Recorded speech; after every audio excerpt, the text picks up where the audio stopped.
fragile Canadian nurse has heroically managed to cure thousands of people from cancer with a simple concoction of herbs. While nursing an old patient, Renee noticed that she had a scar on her breast. The patient said it was left over from a cancer she had cured over 30 years before, using a mixture of herbs suggested by the medicine man from the local Ojibwe tribe. Renee tried the same formula on her aunt, who had recently been diagnosed with cancer. I went down and I asked Dr. R.O. Fisher, who later was Dean of the University of Toronto, if he would watch over her, if I would try some of these herbs. And he said he would. And it took quite a while, but she got better. And she lived for 21 years. Quit the hospital and began curing people with a mixture of herbs that would become known as Asiac, which is her last name spelled backwards. Soon the voice spread, and the number of patients healed from cancer started to multiply. In about 1943, I was diagnosed in Toronto General Hospital as having a growth in the bowel. Texas, as a clinic, that I had made a great discovery and that I should be supported in my own hometown.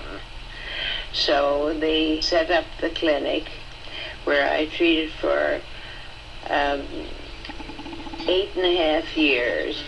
In a few months, the clinic was fervent with activity, with patients flocking in from all different places. Her clinic would be full every time we were there. $1 million for the secret formula. But she flatly refused, as they would not guarantee that her cure would be made available for free to anyone who ever needed it. I was trying to legalize my treatment, and the patients went out and got this petition signed, 55,000 names on it. And I went before the legislature and I lost out by 3 votes. More than once, for the most preposterous reasons. But the fame of Asiac had already crossed the border, as one day Renee received an invitation to scientifically test her herbal remedy. Many of her cured patients convened on her 90th birthday to thank her for what she had done for them. Ex-patients and supporters arrived in Bracebridge, Ontario. They came to help Reen celebrate her 90th birthday. They owe their life to Reen.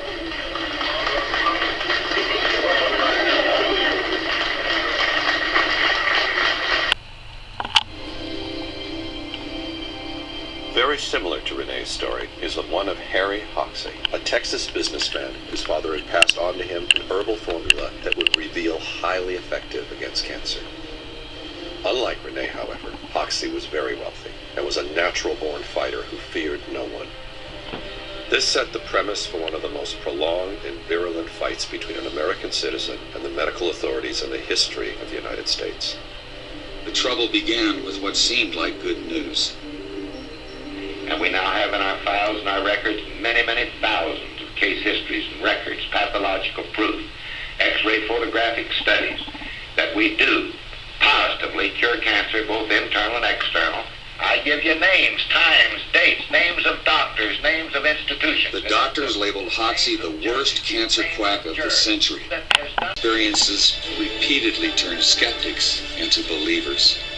Among them was Esquire magazine writer James Wakefield Burke, who in 1939 began covering the Hoxsey story. My boss, Arnold Gingrich, one day said, "Why don't you go down to Texas and let's expose this fellow. He's getting too big." And the American Medical Association liked to put him out of business and said, "You go down and get acquainted with him," and says, "We'll do a couple of pieces on him and put an end to this." So it was an assignment. I came to Texas. I expected to stay about a day, get my information, and leave. I became fascinated. I stayed for 6 weeks. Every day, Harry would pick me up, bring me to the clinic. We'd come in the morning, and he would put his arm around these old men and women, say, "Dad, them doctors been cutting you up." Says, "I ain't gonna let them sons of bitches kill you. Investigate. Hoxie said the AMA doctors invited him to demonstrate the treatment. Among them was Dr. Morris Fishbein, editor of the influential AMA journal. According to Hoxie, the day after his successful demonstration, a high AMA official asked to buy the rights to the formulas. The alleged offer would have given all rights to a group of doctors, including Dr. Fishbein. Just like Rene, Hoxley turned down the offer because he could not get the guarantee that the formula would have been made available for free to anyone who ever needed it. At one time, we had 17 clinics open across the country. Food and Drug walked in the same day to every one of them and padlocked them. And no way did Harry have the money to fight that in court, state by state. After losing all his clinics, Harry Hoxie eventually gave up his 25-year-long fight against the medical establishment. He built a new clinic in Mexico, put Mildred Nelson in charge, and went back to Texas, where he died in 1974. The Mexican clinic has been treating thousands of patients over the years and is still active today under different doctors after Mildred Nelson passed away. But the Hoxie treatment has never been made available to American patients, and it cannot even be shipped legally into the country. Those who wish to use the Hoxie treatment must travel each time to Mexico and are allowed to bring back only the amount needed for their personal use.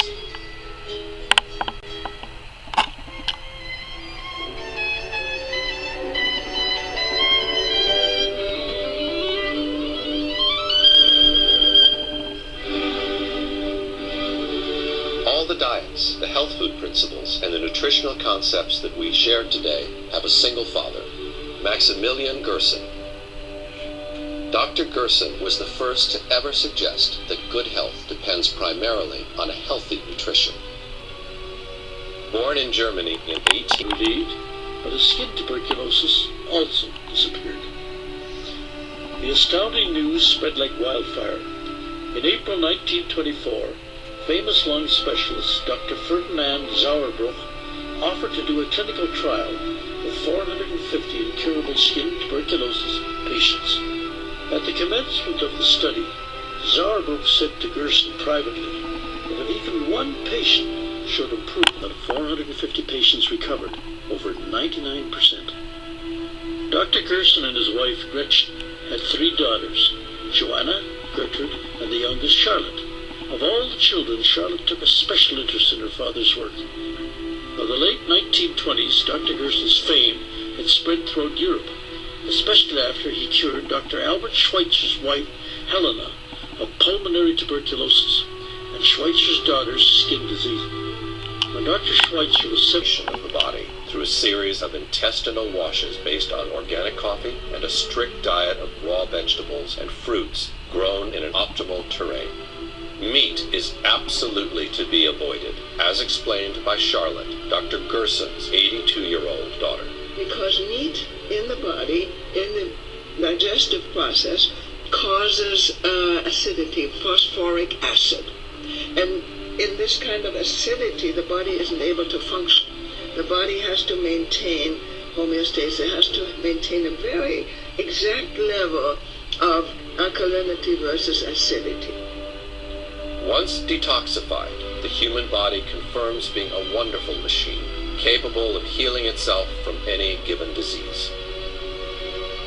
Between 1933 and on July the 1st, 2nd, and 3rd in 1946, along with 5 of his recovered cancer patients and the medical records of 5 more.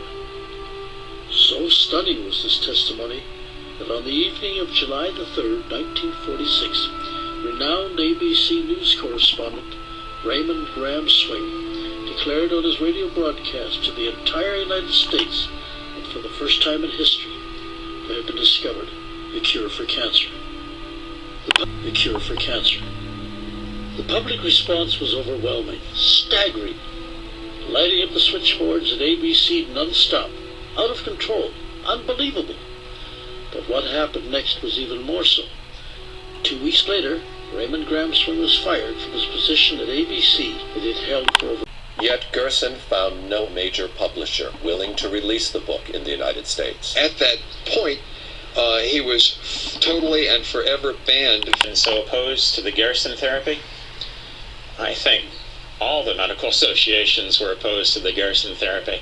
Here comes a new approach, a nutritional approach, an effective approach. The medical pharmaceutical industry, if it even wants a cure for cancer, since there's so much profit in this disease, certainly does not want the cure to be a nutritional one. Dr. Gerson spent or to extract from the cartilage a specific compound that can be patented and exploited commercially. What they are interested in finding something, perhaps within something in nature, if they can find some subcomponent that they can extract and then make it a man-made chemical that works the same way, then they can patent that, then they're interested, but not if it comes from nature. Another well-known remedy against cancer, particularly popular in Europe, is mistletoe, a semi-parasitic plant found on oaks and other similar trees.